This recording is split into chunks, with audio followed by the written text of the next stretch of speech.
샬롬, 할렐루야. 성령의 음성 주간 인도 12번째입니다. 마음의 성결을 이루어도 성령의 음성을 더 깊이 있게 들으려면 육의 흔적을 버리는 과정이 필요합니다. 베드로는 성령 받기 전부터 예수님 말씀이라면 무조건 순종하려고 했습니다. 성령 받은 후에는 물고기가 물을 만난 듯 성령의 음성을 쫓아 성령의 능력으로 온전히 주님의 뜻을 행하였지요. 폭발적인 회개의 역사, 놀라운 치료의 역사를 나타내면서 초대교회를 부흥시켰습니다. 그런데 이미 마음이 성결한 베드로였지만 성령의 음성을 더 깊이 있게 듣는 훈련 과정을 거쳐야만 했지요. 육의 흔적이라는 것이 남아 있었기 때문입니다. 명백한 비진리와 양심의 악, 봉성의 악까지 벗으면 더 이상 육신의 생각은 틈타지 못합니다. 성령의 음성을 밝히 들을 수가 있지요. 그런데 성결되어도 육의 흔적이 남아 있으면 성령의 음성을 헤아리는 깊이에는 정도의 차이가 있을 수 있습니다. 육의 흔적을 악이라고 할 수는 없지만 이것이 남아 있으면 성령의 음성을 더 깊이 있게 듣기는 어려운 것입니다. 육의 흔적이라는 것은 간단히 말해서 영으로 변화되기 전에 갖고 있던 성품이나 기질, 지식 등이 흔적처럼 남아서 영향을 미치는 것을 말합니다. 옷을 빨아도 찌든 때는 잘 안 지워져서 자국이 남지요. 바로 이런 자국에 비유할 수가 있습니다. 물론 여기서 지식은 하나님을 대적하게 하는 비진리의 지식을 말하는 것이 아닙니다. 이미 그런 지식은 다 깨뜨려 버렸지요. 여기서 말하는 지식은 사람의 사고 방식에 크게 영향을 미치는 지식을 말합니다. 어렸을 때 경험한 충격적인 일이 기억 속에 남아 있는 경우를 예를 들 수가 있는 것이지요. 갈라디아서 2장의 베드로가 육의 흔적으로 인해서 순간 하나님의 뜻을 깊이 이해하지 못한 사건이 나오지요. 베드로가 이방인과 함께 음식을 먹다가 할례자들 곧 율법을 중시하는 유대계 성도들이 오자 그들을 피해서 떠나버린 것입니다. 유대인의 율법은 이방인과 교제하는 것이 금해졌기 때문이지요. 베드로는 율법주의적 유대인들에게 괜한 정죄를 받기 원치 않았던 것입니다. 이때 베드로가 어떤 악이 있어서 이런 행동을 보인 것은 아니지요. 그는 이전에 주님의 명을 받고 이방인 고넬료를 찾아가 복음을 전한 적이 있었습니다. 이방인 전도는 처음이었지요. 베드로는 주님께서 보여주신 환상을 보고 이방인에게도 복음을 전하는 것이 주님의 뜻임을 깨달았습니다. 이에 자기 의를 고집하지 않고 주님의 뜻에 순종했지요. 이런 베드로가 새삼스레 주님의 뜻에 불순종하려고 했겠습니까? 다만 육의 흔적이 순간적으로 작용한 것이지요. 베드로는 평생 율법을 지키며 살아온 사람입니다. 초대교회의 머리가 되어서는 이 율법 때문에 적지 않은 논쟁과 분쟁에 시달려야 했지요. 어떤 이들은 예수 그리스도를 영접했어도 몸에 할례 받지 않으면 구원받을 수 없다라고 주장했습니다. 이방인도 구약의 율법대로 살아야 한다면서 성도들을 시험에 빠뜨리기도 했지요. 이런 율법적인 의와 지식 그리고 율법과 관련된 여러 경험이 순간적으로 그의 판단과 행동에 영향을 준 것입니다. 그러나 베드로는 결국 성령의 역사 속에 이런 육의 흔적도 벗어나갔습니다. 유대인들뿐만 아니라 이방인들에게도 성령과 하나 되어 담대히 복음을 전했지요. 아주 미묘한 차이를 보이는 두 가지 길 중에 하나를 선택해야 할 때는 하나님께서 성령으로 역사해 주심으로 하나님의 뜻을 알려주셨습니다. 그가 순교할 당시에도 그런 일이 있었는데 다음과 같은 이야기가 전해옵니다.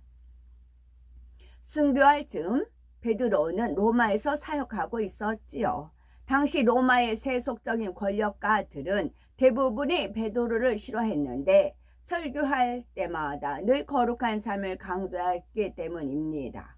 마침내 권력가들이 베드로를 잡아 죽이기에 혈안이 되어 있다는 소식이 들려왔지요. 이에 제자들이 베드로에게 로마를 빠져나갈 것을 권했습니다.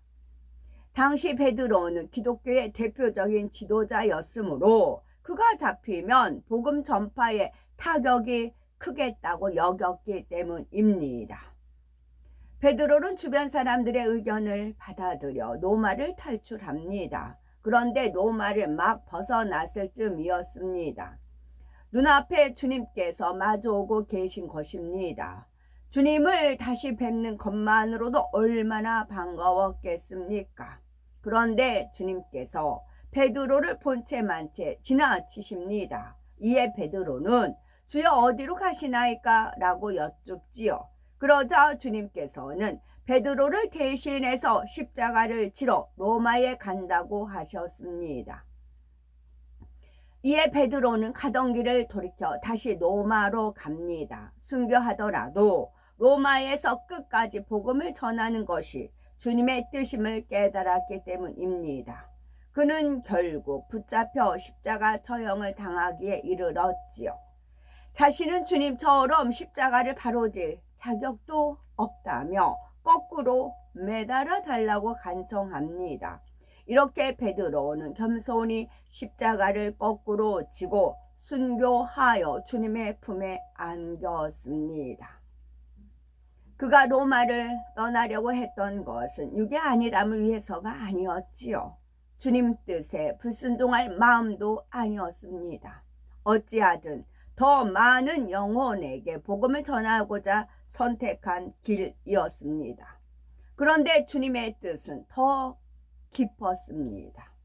사랑하는 수제자 순교의 피가 뿌려짐으로써 로마의 무수한 영혼이 구원받는 공의를 이룰 것을 아셨지요. 또 그때가 베드로에게는 순교의 시점으로서 가장 적절함도 아셨습니다. 순간 나타나신 주님의 모습만 보고도 베드로는 이내 주님의 마음을 헤아렸지요. 죽음을 두려워하지 않고 곧바로 돌이켜 주님의 뜻을 따랐습니다. 그만큼 베드로는 주님과 하나 되어 있었기 때문이지요. 성령의 역사 속에 똑같은 음성과 환상을 듣고 본다고 해도 사람마다 해석을 달리할 수가 있습니다. 성령의 음성을 헤아리는 깊이가 다르기 때문이지요. 사도행전 21장을 보면 바울과 다른 일꾼들도 성령의 음성을 듣고 거기에 담긴 하나님의 뜻을 헤아리는 깊이가 달랐음을 알 수가 있습니다. 바울이 3차 전도 여행을 마치고 예루살렘으로 가는 길에 가이사랴에 방문해 빌립 지사를 비롯해서 성도들을 만납니다. 그런데 아가보라는 한 선지자가 환상 가운데 바울이 유대인에게 결박되어 이방인 손에 넘겨지는 장면을 보지요. 이 말을 전해 들은 바울의 일행과 가이사랴 성도들은 바울에게 예루살렘으로 올라가지 말라고 권했고 그 중에는 울면서 간절히 권하는 이들도 있었습니다.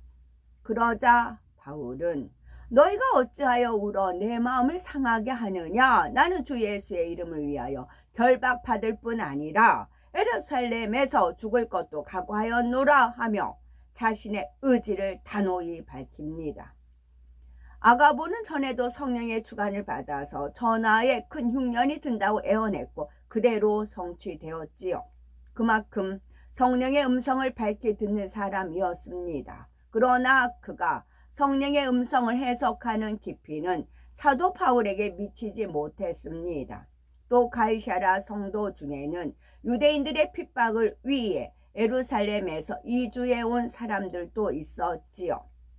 이들은 생명의 위협 속에서도 믿음을 지켰습니다. 그러나 이 중 어떤 이들은 그 핍박의 경험 때문에 바울의 예루살렘 행을 만류하였지요. 자신들의 경험에서 비롯된 생각 때문에 하나님의 뜻을 깊이 헤아리지 못했던 것입니다. 반면에 바울은 하나님의 뜻을 깊이 헤아렸기에 생명을 잃는다 해도 예루살렘으로 가는 쪽을 택했습니다. 결국 바울은 예루살렘으로 갔고 유대인들의 고소로 체포되어 로마로 보내집니다. 현실만 보면 더 널리 전도할 수 있는 길이 막힌 것 같지만 전혀 그렇지 않았습니다. 예루살렘에서 잡혀 있을 때 꿈에 주님께서 나타나셔서 담대하라, 네가 예루살렘에서 나의 일을 증거한 것 같이 로마에서도 증거하여야 하리라 하신 대로 바울은 로마로 수송된 죄수의 신분임에도 새 집에 거하며 2년간 자유롭게 복음을 전할 수 있었지요. 사도 바울이 로마로 간 때는 로마에서 극심한 기독교 박해가 일어나기 직전이었습니다. 이 중요한 시점에 바울은 로마 성도들에게 복음을 정립해 주고 그들의 믿음을 굳게 해 주었지요. 예루살렘 행을 택할 당시 바울에게는 더는 자기 지혜와 소신을 따르는 모습이 없었습니다. 육의 흔적까지 다 벗어버린 그는 어린 양 예수님께서 잠잠히 십자가를 지셨듯이 오직 하나님의 뜻과 영혼 구원의 갈급함에 이끌려 갈 뿐이었습니다.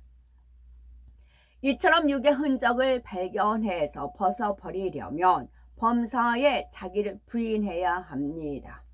어떻게 행할 때 더 실한 열매, 더 많은 열매가 맺히는지 성령을 의지하여 하나님의 선하시고 온전하신 뜻을 궁구해 나가야지요. 그러면 하나님의 선하시고 기뻐하시고 온전하신 뜻이 무엇인지 분별하는 차원이 됩니다. 성령의 음성을 밝히 또 깊이 있게 듣기까지는 이처럼 단계를 밟게 되지요. 이 과정에는 하나님의 인도하심이 있어야 하지만 동시에 자신의 노력도 필요합니다. 적극적으로 노력하는 만큼 더 신속하게 단계를 밟을 수가 있지요. 초기에는 성령의 음성에 순종하지 못할 때가 많습니다. 그럴 때는 그 일을 통해서 얻은 깨달음을 마음에 새겨서 좋은 경험으로 삼으면 되지요.